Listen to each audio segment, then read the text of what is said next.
And I'm just sending a shout out to my family and friends out there in the community, and also for the young kids and everything out there.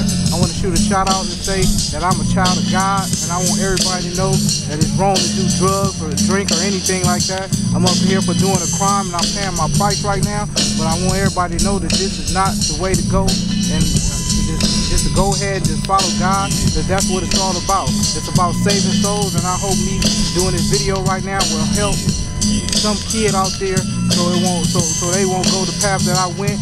They need to go to church and just stay focused on God, and that's what it's all about right there. In Jesus' name. Do you have any brothers and sisters out there? Yeah, I got a sister, my big sister. Her name is Latrice.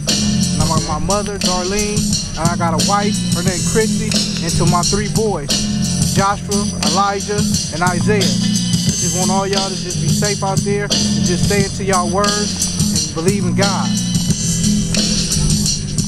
That's what it's about right there.